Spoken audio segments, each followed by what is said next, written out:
Hola, espero que estén bien. Hoy vamos a hablar de teoría cognitiva leve a pedido de algunos de los estudiantes. También vamos a hacer una pequeña introducción al concepto de memoria, ya que está íntimamente relacionado con el tema.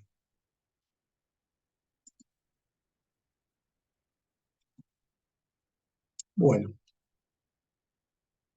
la memoria es la capacidad de obtener, almacenar y recuperar información. Es uno de los dominios cognitivos.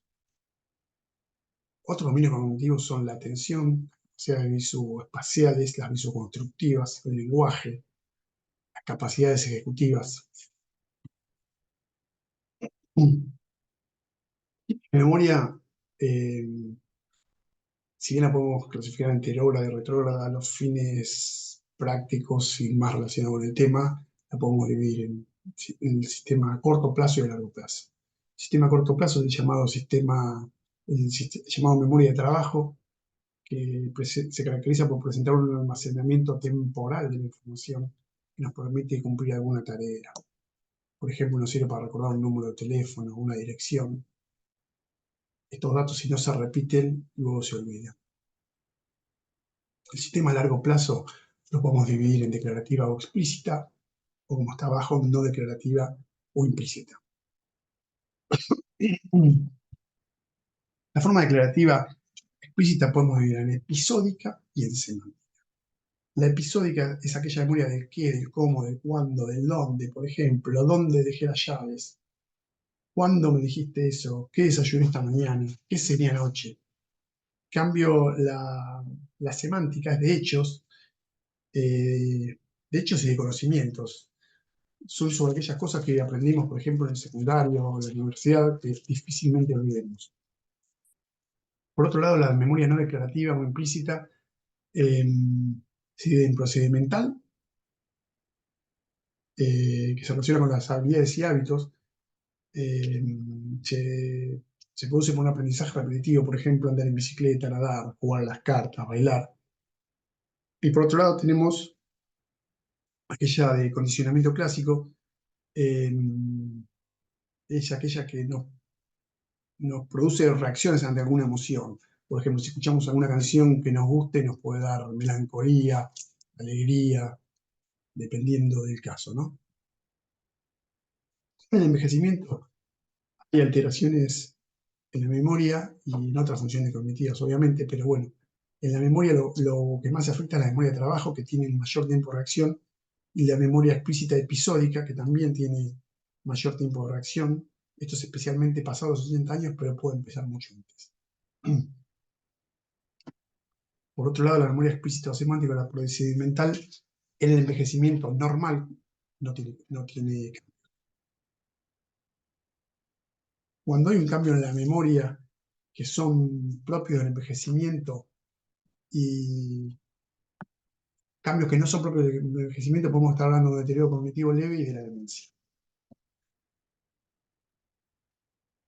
Y algunos olvidos que podemos llamarlos benignos y otros que son patológicos, que se encuentran en los síndromes demenciales, por ejemplo.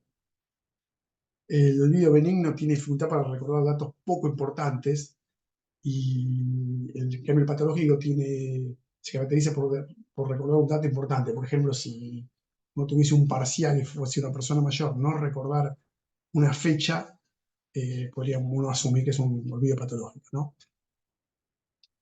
En general, el patológico olvida una situación por completa, en cambio, la otra persona tiene un recuerdo de la experiencia en sí.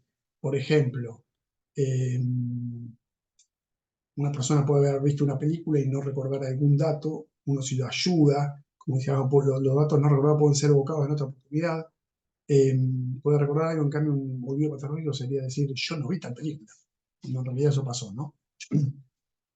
En el olvido benigno las personas están conscientes de su déficit y están preocupados por el mismo. En cambio, las personas que tienen el olvido patológico eh, minimizan el problema. Muchas veces no tienen conciencia de esto. Estas personas con olvido patológico suelen tener algún episodio de confusión en la calle o desorientarse. Si los vemos que la función intelectual parece impresiona disminuida, en cambio en el olvido benigno no. En el olvido patológico en general consulta a los familiares. por esto que decíamos que la persona no tiene conciencia de enfermedad. Y en el olvido benigno suele consultar preocupado la persona, la persona. Bueno, así vamos entrando en la clase de deterioro cognitivo leve. Lo considero uno de los modernos síndromes geriátricos. Recordemos que los primeros síndromes geriátricos fueron los que el profesor Bernard Isaacs llamó los gigantes de la geriatría que ya conocen. Las 4 I's. Bueno, el deterioro cognitivo leve es un estadio intermedio entre el envejecimiento normal y la demencia. Este trastorno fue descrito originalmente como un trastorno exclusivo de la memoria, por eso la introducción y la asociación con la memoria.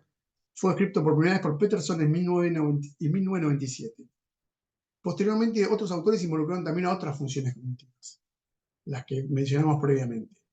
Pero el trastorno más frecuente en el deterioro cognitivo leve es la memoria.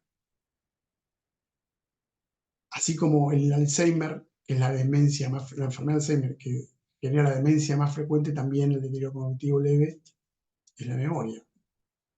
Esto tiene un motivo, ¿por qué? Porque la enfermedad de Alzheimer tiene varias etapas. Recordemos que hay una etapa preclínica, una etapa inicial, que tiene un deterioro cognitivo leve, y a medida que va empeorando la enfermedad, va entrando en la demencia cuando pierde la funcionalidad. Bueno, una definición podría ser esta: es el deterioro en uno o más dominios cognitivos que es superior al esperado de una persona de esa misma edad y nivel educativo, pero que no es de suficiente intensidad para establecer el diagnóstico de demencia. Estas personas realizan las actividades de la vida diaria en forma normal o con un leve déficit, y esto es la diferencia de las demencias. La prevalencia del deterioro cognitivo leve, según los criterios diagnósticos utilizados, puede oscilar entre el 30 y el 20%. La importancia de esto es que se encuentra relacionado con un incremento en el riesgo de desarrollo de enfermedades mentales, principalmente con demencia tipo Alzheimer. ¿Por qué? Porque es lo más frecuente. Entre el 15 y el 41% y el 41% de los pacientes con evolución a demencia en ese segmento de un año que se le diagnostica deterioro cognitivo leve, van a desarrollar una demencia en un año.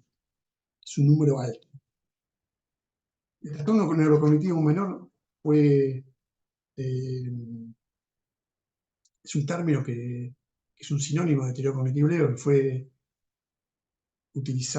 descrito por la Asociación Americana de Psiquiatría, el DSM-5 en este caso, que es el último, que es del año 2013, y ellos establecen para el diagnóstico que tiene que haber una declinación modesta en uno o más dominios cognitivos, formado por el paciente o por la familia. Estos datos son arrojados tienen 1 a 2 debido estándar en relación con las personas de la misma edad. Eso sería un déficit leve. El deterioro no interfiere en las actividades cotidianas, no están afectadas las actividades de la vida diaria, aunque, como dice ahí, sí pueden existir mayores dificultades para realizar las mismas o necesitar de estrategia de compensación.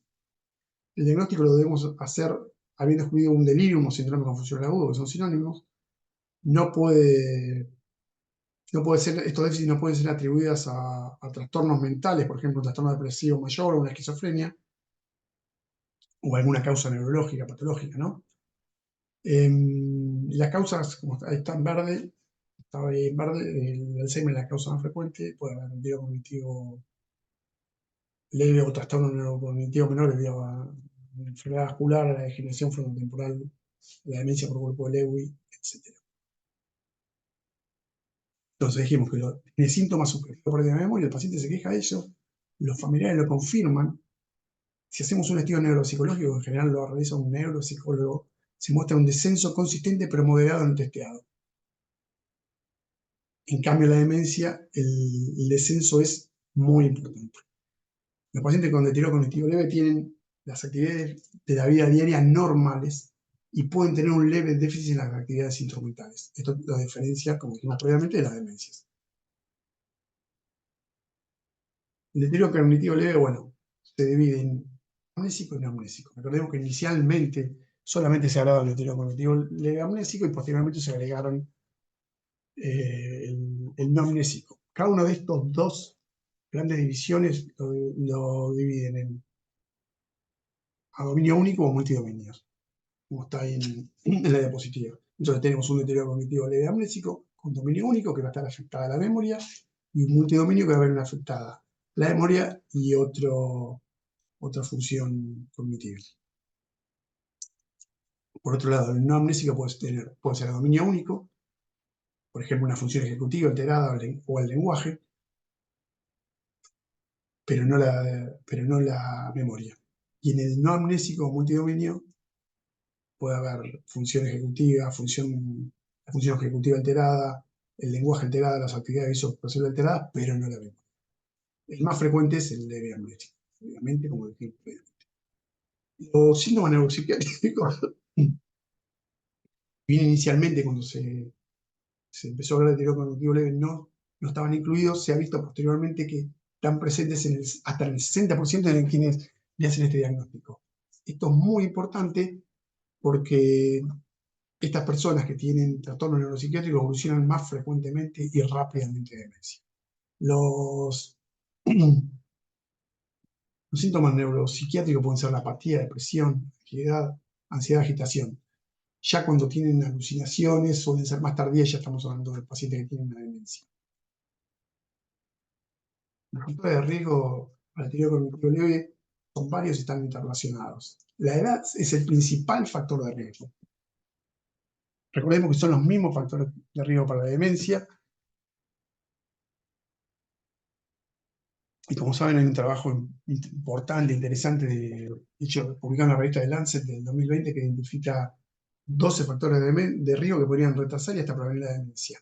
Por lo tanto, pueden retrasar también el deterioro cognitivo leve. Si lo decimos rápidamente, estos factores de riesgo son la baja escolaridad, la capacidad auditiva disminuida, traumatismo craneoencefálico, hipertensión, consumo de alcohol, obesidad, tabaquismo, también la depresión, el aislamiento social, la inactividad física, la diabetes y la contaminación del alimento. Al diagnóstico de deterioro cognitivo leve, de demencia, que vamos a realizar, como siempre, la valoración geriátrica integral. Entonces, vamos a tener un paciente que viene con queja de falla de memoria, o derivado por tener problemas, sospecha de deterioro cognitivo leve o demencia, le vamos a evaluar las 4 esferas que ya conocemos de la BGI, y sepamos que siempre que viene un paciente así se deben descartar una patología orgánica o psiquiátrica. Por eso realizamos estudios de laboratorio y de neuroimágenes según la sospecha. La evaluación neurocognitiva vamos a realizar en forma escalonada unos test de rendimiento cognitivo global que se utilizan de screening inicialmente y luego unos más amplios según los resultados de los anteriores. Los test breves los puede realizar cualquiera de los médicos de atención primaria. Se utilizan para cribaje en deterioro cognitivo leve y demencias. Sepamos que los test breves son útiles para detectar demencia y no son tan útiles para detectar deterioro cognitivo leve. Los test más utilizados son los que están marcados ahí en la flechita, el test de Folkman, el Z-test y el test de reloj. El Mini-Mental test de Folten es un test que está desde 1975, lo hizo Folten y los colaboradores. Tiene un puntaje total de 30 puntos y un punto de corte de 24. Hay otros autores y en otros países que pueden utilizar otros puntos de corte no muy distintos a 24 puntos. Sepamos que este Mini-Mental test evalúa la orientación, la memoria de corto y largo plazo, la atención, el lenguaje, las praxias y las habilidades visoconstructivas. Otro test utilizado es este, el test de reloj. Habitualmente uno le pide a la persona que dibuje el reloj, que le ponga los números y que marque, puede ser como en este caso está puesto la hora 9:15, pero se puede pedir, por otros temas van a ver que está puesto 11:10. Lo importante es que estén de cada lado de los hemisferios cada una de las agujas. Sepamos que el test del reloj evalúa las capacidades visoespaciales y las funciones ejecutivas, es muy sensible al daño parietal derecho y sirve para complementar test que hayan detectado problemas en la memoria. Bueno, el test de errores también se puede hacer la copia a la orden, y bueno, tiene varios puntos de corte según qué bibliografía utilicemos. Pues existen otros test más amplios que lo utiliza el neuroespecialista, generalmente un neuropsicólogo, que son el MOCA, el ACER, el CERA. Bueno, estos test son más sensibles para, para diagnosticar el deterioro cognitivo leve. Sepamos que no son test que debemos estar habituados a realizar nosotros. Bueno, ¿qué hacemos con un paciente que tiene deterioro cognitivo leve? Lo ideal es abordar los factores de riesgo, porque como verán no hay un tratamiento farmacológico convincente. Entonces, optimizamos los factores de riesgo cardiovasculares, la diabetes, la hipertensión arterial, el tabaquismo, reducimos la obesidad. Tratando esto se reduce el daño neuropatológico mediado por amiloide de tau o en la demencia, en la enfermedad vascular inflamatoria.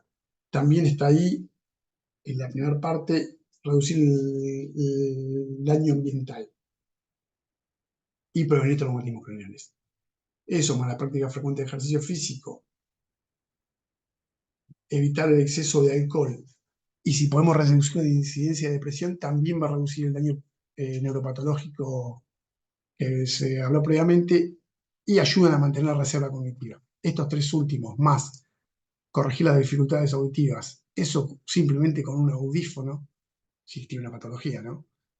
Y manteniendo un contacto social frecuente y logrando tener un alto nivel educativo o un entrenamiento de las habilidades cognitivas, ayudan a lo que se llama mantener la reserva cognitiva. Intervenciones no farmacológicas, apoyo psicoterapia, intervenciones sensoriales, el ejercicio físico, la arteterapia, orientación a la realidad, nuevas tecnologías. Bueno, todo esto sirve para mantener la mente activa y con relaciones sociales, que es lo que se ha visto que ayuda a retrasar el deterioro. Intervenciones farmacológicas. En la actualidad no se recomienda ningún tratamiento farmacológico para el cuadro clínico de una persona mayor con deterioro cognitivo leve. Ninguno ha demostrado prevenir o disminuir la progresión de deterioro cognitivo leve a demencia. Por lo tanto, el único tratamiento farmacológico está destinado a tratar los factores de riesgo cardiovasculares que ya los mencionamos previamente y a la sintomatología acompañante en el caso de existir. Bueno, espero que le haya servido y esto fue